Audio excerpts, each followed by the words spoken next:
Welcome to the Methods of Improvement, Making Work Easier. The focus of our topic tonight will be patient satisfaction, increased revenue cycles, and quality and safety, and how it is essential for efficient productivity. Improving your current methods will always create opportunity for growth, advancement, and much more. This training presentation will serve as an important overview of methods that are used to make work easier. Upon the completion of this training, you should be able to 1. Identify working methods that could be used to increase productivity. 2. Understand the interrelatedness of financing, employee satisfaction, and patient satisfaction. And 3. Identify common tools and techniques along with how they are applied. 4. Increase patient satisfaction, revenue cycles, and quality and safety. 5. Apply methods of improvement to tasks and problems with procedures, processes, forms, equipment, and physical layout.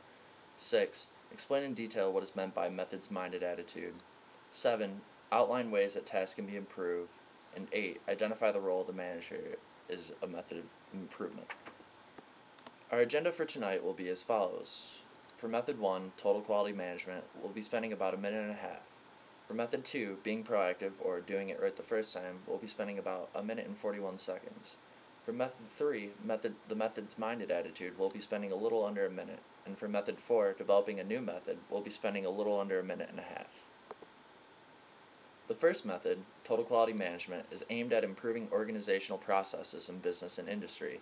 TQM has two critical points. First, a multidisciplinary approach is taken to problem solving, which is involved in all areas and department associated with the problem. Next, solutions are established and implemented in terms in which everyone agrees that this is the solution to fix the issue or issues at hand. In implementing TQM, organizations most of the time set their goals first. This includes defining the problems and issues at hand. The next step is to define the scope and focus of the project and the place it takes. This involves progressing towards expected goals and implementing the degree of change. Above are the most common tools used within TQM. However, some organizations and businesses use charts and graphs that are customized. These tools and techniques generally help track progress, implementing the best practices to achieve goals. And the picture posted is an example of a leapfrog graph, which is a very popular databasing program in Michigan. The data for the tools used for TQM comes from companies like AHRQ. They have developed the CAHPS survey, or CAHPS, to not only help hospitals rank themselves from hospital to hospital, but also to rank from one department to the next. This survey allows the hospitals to see their strengths and weaknesses. Having these results readily available helps hospitals improve quality and communication skills. The CAHPS works in the following way. First, a number of surveys are mailed in and out to patients. Second, the patients are then asked to answer questions such as, was the exam explained to you? Were all your questions answered? Was the hospital clean? Etc. Third, at the end of each month, surveys are collected and a percentage is assigned for the different categories. Fourth, the hospital and the surrounding areas will then have the ability to see how each of their departments ranked with their competitors. And finally, this then gives the hospital a better idea of what they have to do to improve. Our second method, being proactive and doing it right the first time, also uses some of the same tools used in our first method. However, this method involves the idea of the triangle pictured above. The triangle represents the idea that all three factors, financing, patient satisfaction, and employee satisfaction, are dependent on one another. A good place to start for focusing on patient satisfaction is reducing the number of hospital-acquired infections, or HAIs, reported.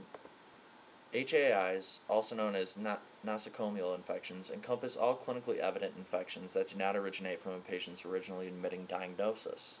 Hospital-acquired infections, including staph, pneumonia, sepsis, and others, account for 44,000 to 98,000 deaths and $17 billion to $29 billion in additional costs each year, according to the Institute of Medicine, the health arm of the National Academy of Sciences, which estimated that about a decade ago, and we can only imagine how much higher the financial costs are nowadays. An example of a nosocomial infection would be pressure sores, also known as decubitus ulcers. These result from extensive pressure on parts of the body and result in unbearably painful wounds. However, they are easily preventable. According to the National Quality Measures Clearinghouse, common practice asserts that decubiti can be prevented by frequent movement, close monitoring of at-risk patients, and specialized beds or bedding. Not only will their presence affect your bottom line, i.e. financing, but it will also negatively affect your staff's relationship with their patients.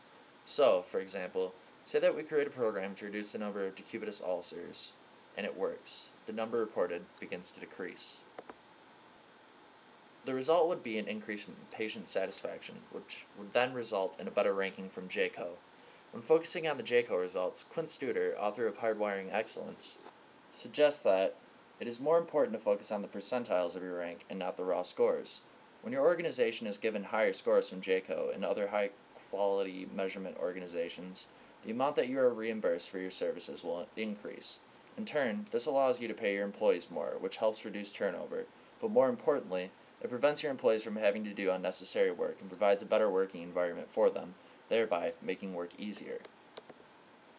Our third method, the methods-minded attitude, is our next part of our presentation. In exercising bad habits, new employees don't start out with this attitude. Most of the time, it is either taught or learned by fellow employees.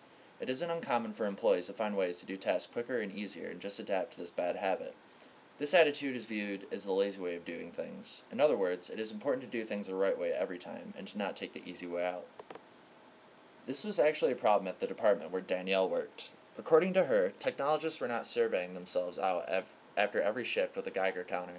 Since nuclear medicine technologists are around radioactive material all day, they need to check before leaving the department to make sure they aren't contaminated. If techs get contaminated, it needs to be taken care of as soon as possible so that technologists aren't getting overexposure. In her experience, Danielle found that some were just simply forgetting to survey themselves out because they wanted to get home. Most technologists were just being lazy and thought it was easier to just say that they did it already. A simple solution to this problem would be to make a surveying out link on the computer to remind technologists when they are clocking out from their shifts. The link for the survey would then ask for a survey of hands, clothes, and shoes. Results would show that when implemented, the surveying link out would 1. Improve the work environment and help to reduce the number of physicists required in the department, and 2. It would also help to eliminate problems for the techs who forget to survey out and stop those who lie about surveying out.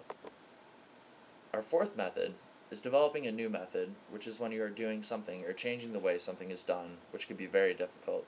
It is not as easy as copying or modifying a method. Many of the new methods must be accurate, affordable, and in the best interest of both the company, employees, and patients. When introducing a new method, use flowcharts and analytical data to help support the method. This should include any issues that have been tested and corrected, since some might have questions that you can apply answers to. Remember, even the best methods are bound to fail and have to be tried and tested over and over to ensure that they will work. Using current employees to test out a new method is a great way to ensure that the technical sense of the method and the personal use are the same. Feedback from these employees should always be listened to and used to make any necessary changes to the methods before it is implemented. Remember, it is also important to run a few trial runs because trial runs and testing variations will help determine if one thing works better than the other. Trial runs also help to see how achievable the new method is. When running a trial run, you can also look at the cost, time, and quality, which can be used to make adjustments. And it is best to include all three because all of them are essential. Although developing a new method can be very challenging, it is important to remember that improvement requires change, because change is great and spreading it is even greater, and that most important of all, measurement for improvement is essential. In conclusion, with the methods that we have presented to you today, total quality management, being proactive and doing it right the first time, the methods-minded attitude, and how to develop a new method, your organization should have the educational tools necessary to implement the methods that improve yours and your coworkers' job and therefore making work easier. On behalf of the Methods of Improvement Making Work Easier group, thank you